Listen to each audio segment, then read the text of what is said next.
Kota tanpa buku. Pernahkah kau ke toko buku, perpustakaan, atau taman bacaan?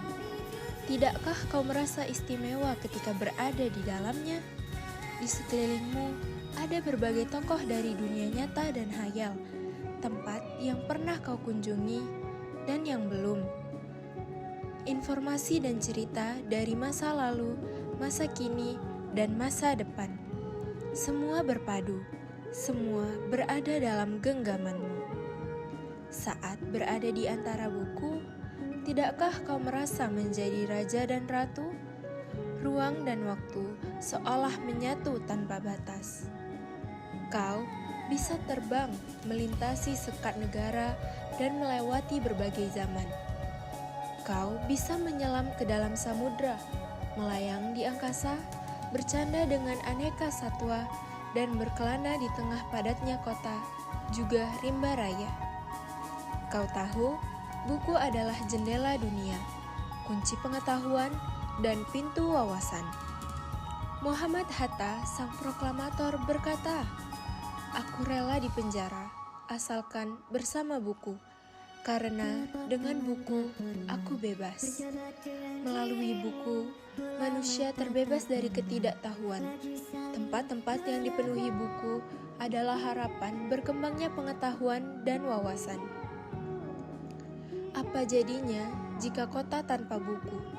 Pantaskah dia disebut kota? Di kota itu, mungkin kabar datang dari sumber lain, dari koran, televisi, atau internet. Mungkin informasi dan cerita datang dari cerita nenek moyang, bagai dongeng-dongeng sebelum tidur. Irama warganya pun tiada beda, bangun pagi, bertebaran di muka bumi untuk berbagai keperluan, untuk kembali pulang siang atau sore harinya. Setelah itu, mereka berangkat tidur dan memulai lagi hari berikutnya. Semua serupa. Di kota itu, mungkin ada bangunan bernama perpustakaan. Di dalamnya, buku-buku berderet dalam rak yang tak terjamah. Tiada tangan meraih dan membuka halaman demi halaman dengan sukacita. Mungkin juga ada tumpukan buku di sudut-sudut sekolah yang sepi dan berdebu. Jarang dikunjungi, jarang dibaca. Buku-buku di sana teronggok tanpa nyawa. Bagaimana dengan kotamu? Mungkin kau tinggal di tengah kota yang megah, atau di gang sempit, di desa terpencil, di sisi pesisir, atau di kaki gunung. Adakah perpustakaan, taman bacaan, atau toko buku di dekat rumahmu? Jika ada, apakah tempat itu menjadi wadah berkumpulnya anak-anak dan warga? Menjadi pusat berkembangnya wawasan dan pengetahuan? Atau hanya menjadi pajangan?